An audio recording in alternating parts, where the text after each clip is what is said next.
بسم الله الرحمن الرحیم. نن زموږ د علم النحو 51 نمبر درس دی او د اسم غیر متمکن قسمونه شروع. اسم غیر متمکن اته قسمونه دي. اول نمبر قسم ضمایر دی، دویم نمبر قسم اسماء اشارات دي، دریم نمبر قسم اسماء موصولات دي او څلورم نمبر قسم اسماء افعال دي. اسماء افعال ګوره، اسماء افعال څه ته وایي؟ اسماء د اسم جمع ده، افعال د فعل جمع ده. چې د اسماء افعال اسم فعل څه ته وایي جی؟ یو فعل وي یو اسم فعل وي. نو اوس پیژنو چې فعل څه ته وایي. فعل هغې ته وایي چې هغې کې یا د ماضي معنی وي، یا پکې د موجوده وخت وي، یا د راتلونکي مستقبل وخت وي. نو هغې دپاره فعل استعمالیږي. او اسم فعل څه ته وایي؟ نو دا اسم فعل موږ پیژنو چې دا خو اصل کې اسم دی، ذاتی دا اسم دی، خو معنی د فعل د معنی په شانتې ده، نو ځکه ورته اسم فعل وایي. او د فعل چې کوم علامات دي، یعنی د فعل کوم علامات دي چې د فعل په شروع کې قد راځي، د فعل په شروع کې سوف راځي، د فعل په شروع کې سین راځي، د فعل په آخره کې ساکن راځي. او دغه چې دي که نه، دا د فعل علامات دي. نو په دې اسم فعل کې د فعل علامات نه راځي. نو دا خبره زده کو جی. اسماء افعال داسې اسم ته وایي. اسماء افعال داسې اسم ته وایي چې وي خو اسم، یعنی ذاتی دا چې دا خو اسم وي، چې وي خو اسم خو معنی د فعل وي، د فعل ده خو معنی د فعل ده وي، دا به وي کو خو معنی د فعل وي.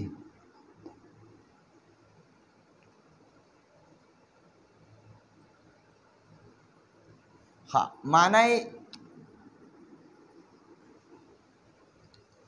چې وي خو فعل وي خو اسم، یعنی دا خو اسم وي خو معنی د فعل د معنی په شان وي، معنی د فعل د معنی په شانتې وي. اسماء افعال داسې اسم ته وایي چې وي خو اسم، چې دا خو اسم وي خو معنی د فعل د معنی په شانتې وي، ځکه ورته اسم فعل وایي. او دا اسماء افعال د فعل علامات یعنی قد، سوف وغیره هم نه قبلی. د باندې دا اسم فعل وي، اصل کې دا اسم وي خو معنی د فعل د معنی په شانتې وي، ځکه ورته اسم فعل وایي.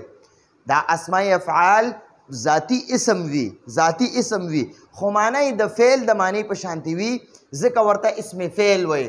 او دا اسماء افعال دوه قسمه دي. اسماء افعال دوه قسمه دي. معنی د فعل امر حاضر په شان وي. اول نمبر چې معنی د فعل امر حاضر په شان وي، یعنی دې ته وایي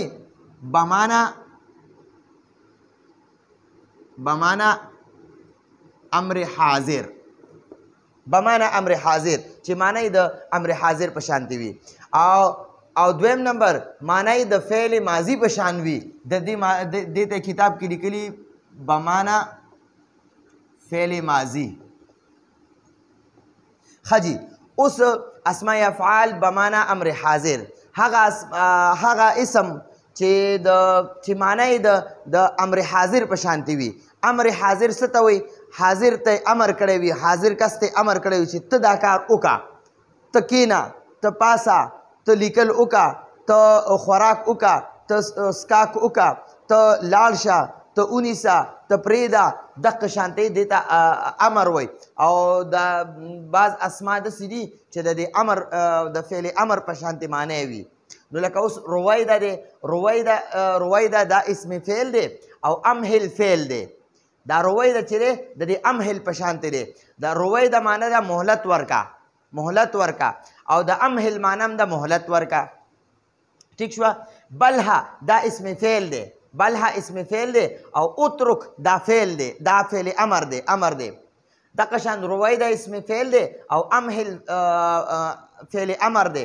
د دې رویده معنی او د امهل معنی یو شانتې وي. د رویده اسم فعل او د امهل فعل امر د دې معنی یو شانتې وي. د رویده معنی هم د مهلت ورکا او د دې امهل معنی هم د مهلت ورکا، ته مهلت ورکا. د بلها اسم فعل دی، د ده معنی او اترک یا دع، اترک معنی هم ده پرېږده، ته پرېږده، او د دع معنی هم ده ته پرېږده، او د بلها معنی هم ده ته پرېږده. نو دا بلها اسم فعل دی، دا اترک او دع دا فعل امر حاضر دی. حیها المعنی ده راوړه، دا اسم فعل دی یا متوجه شه یا توجه وکړه حی حل معنی ده راوړه یا توجه شه متوجه شه او د حی حل او د ایتی د دې دواړو معنی یو شانتې ده حی حل اسم فعل دی او ایتی فعل امر دی نو د دواړو معنی ده راوړه یا متوجه شه ٹھیک شو جی اوس هلم اسم فعل دی او ایتی دا فعل امر دی هلم اسم دی ٹھیک شو جی او دا ایتی دا فعل دی او امر والا فعل دی ٹھیک شو نو د هلم معنی د راوړه یا راشه او د ایتی معنی د راوړه یا راشه دونک اسم فعل دی دا اسم دی او خذ دا خذ چې دی دا امر دی امر اونیسا واخله یا اونیسا دونک معنی د واخله یا اونیسا او د خذ فعل معنی د واخله یا اونیسا ځکه د اسم ته اسم فعل وای چې د اسم او د فعل معنی یو شانتې ده علیک دا اسم فعل دی او الزم دا فعل دی نو د علیک معنی د لازم اونیسا او د الزم معنی د لازم اونیسا ځکه د اسم فعل ته د اسم ته اسم فعل وای چې د اسم او د فعل معنی یو شانتې ده د ها اسم فعل دی ها اسم فعل دی او خذ دا فعل دی دا ها اسم دی او دا خذ دا فعل دی د ها معنی د اونیسا او د خذ معنی د اونیسا نو دا ها اسم دی او دا خذ فعل دی نو د ها او د خذ د دې دواړو معنی یو شانتې ده ځکه د ها ته اسم فعل وای ٹھیک شو نو دا خو د امر دا د امر اوه صیغې وي دا اسماء افعال اوه نو دا امر صیغې ورله اوه راغلي دا خو د امر شوې اوس دویم نمبر اسماء افعال بمعنی فعل ماضي هغه اسماء چې معنی د فعل ماضي په شانتې ده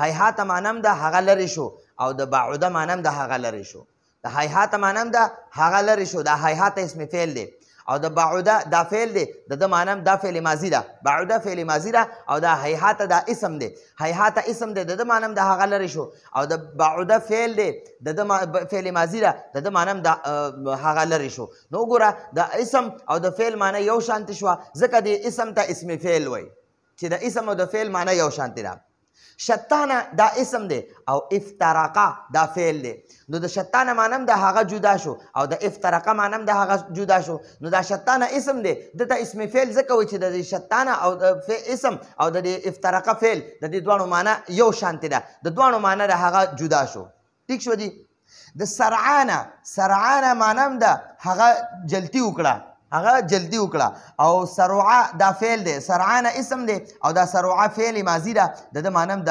هغه جلدی وکړه نو د سرعانه اسم او د سرعه فعل ماضی د دوانو معنی یو شانتې ده وګوره هغه جلدی وکړه د سرعانه معنی د هغه جلدی وکړه او د سرعه فعل معنی د هغه جلدی وکړه نو ځکه د سرعانه ته اسم فعل وای هیهاته ته اسم فعل وای شتانه ته اسم فعل وای او سرعانه ته اسم فعل وای او دا بعودم فعل ماضی ده افترقه فعل ماضی ده سرعه فعل ماضی ده نو ګورئ دا هیهاته کې ډیر زیات تاکید دی هیهاته معنی ده هغه ډیر لرې شو او د بعوده معنی ده هغه لرې شو نو په اسم فعل کې تاکید ډیر دی او په دې فعل کې دونه تاکید نشته د شتانه معنی ده هغه ډیر جدا شو او د افترقه معنی ده هغه جدا شو ٹھیک شو د دې اسم فعل سرعانه د معنی ده هغه ډیره جلتی وکړه او د سرعه فعل ماضی معنی ده هغه جلتی وکړه نو جا کوم چې اسم فعل دی په دې کې تاکید ډیر زیات دی یعنی دې کې کار ډیر په تاکید سره شوی دی